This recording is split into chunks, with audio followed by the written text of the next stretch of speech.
علامہ اقبال کے لحاظ سے تمام برائیاں کسی نہ کسی قسم کے خوف سے پیدا ہوتی ہیں۔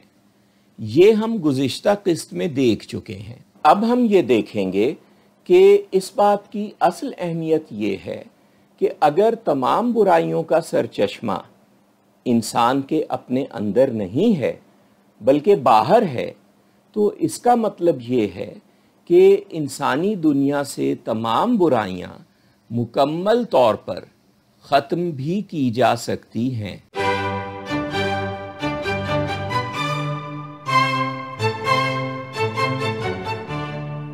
لیکن آگے بڑھنے سے پہلے مشورہ ہے کہ اگر آپ نے ابھی تک اس چینل کو سبسکرائب نہیں کیا ہے تو سبسکرائب کر کے نوٹیفیکیشن کا بٹن بھی دبائیے تاکہ آئندہ آنے والی ویڈیوز کی اطلاع آپ تک پہنچتی رہے۔ اس ویڈیو کی ڈسکرپشن بھی ضرور دیکھیے۔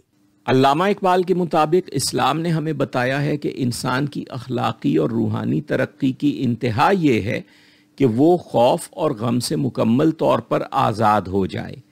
ہم جانتے ہیں کہ قرآن شریف نے جنت میں رہنے والوں کی یہی کیفیت بیان کی ہے۔ چنانچہ یہ تو واضح ہے کہ اسلام میں نجات کا تصور یہی ہے۔ لیکن علامہ اقبال کے مطابق اس دنیاوی زندگی میں بھی خوف اور غم سے آزادی حاصل کی جا سکتی ہے۔ ان کے اپنے الفاظ میں ارتقاء کے عمل میں سے گناہ اور تکلیف کا مکمل طور پر خارج ہو جانا اور انسان کی فطری اچھائی کا یقین اسلام کی بنیادی تعلیمات ہیں۔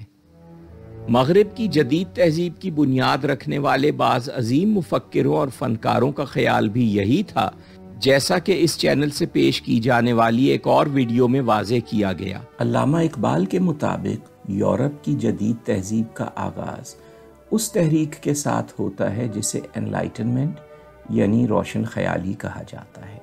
اس تحریک نے یورپ میں جمہوریت کو فروغ دیا اور آزادی، مساوات اور اخوت کے رجحانات کا آغاز کیا۔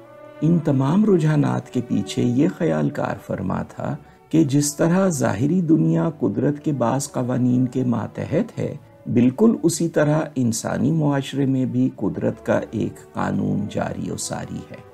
فرانسیسی مفکر روسو نے کہا کہ اس قانون قدرت کو دریافت کر کے ہم غربت اور خوف سے نجات پا سکتے ہیں اور دنیا میں ہمیشہ کے لیے امن قائم کر سکتے ہیں۔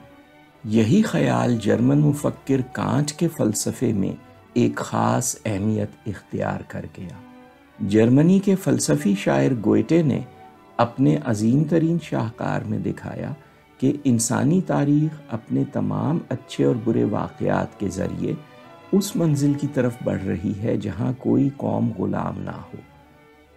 جرمن شاعر شلر نے انسانی وحدت کا گیت لکھا جسے جرمنی ہی کے موسیقار بیتھوون نے اپنی سمفنی کا حصہ بنایا، جو آج یورپین یونین کا سرکاری ترانہ ہے۔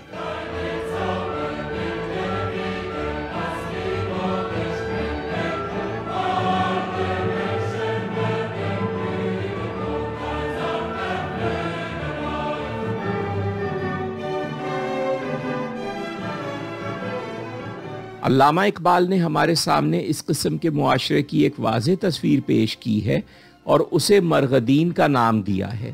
اس کی کچھ تفصیل بھی ایک اور ویڈیو میں پیش کی جا چکی ہے۔ مرغدین کی تیسری خصوصیت یہ ہے کہ یہ غربت اور خوف سے آزاد ہے۔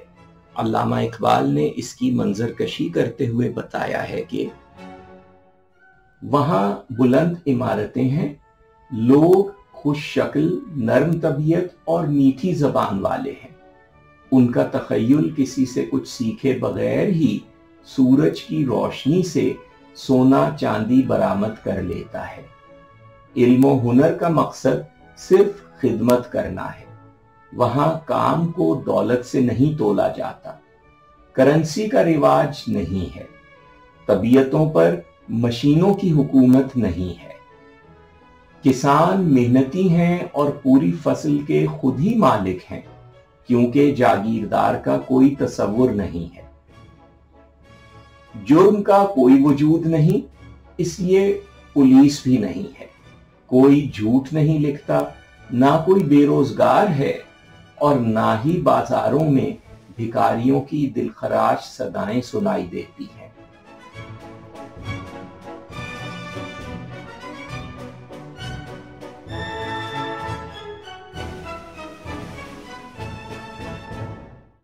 چنانچہ علامہ اقبال کے فلسفے کا چوتھا بنیادی نقطہ یہ ہے کہ خوف اور غم سے مکمل طور پر نجات حاصل کی جا سکتی ہے۔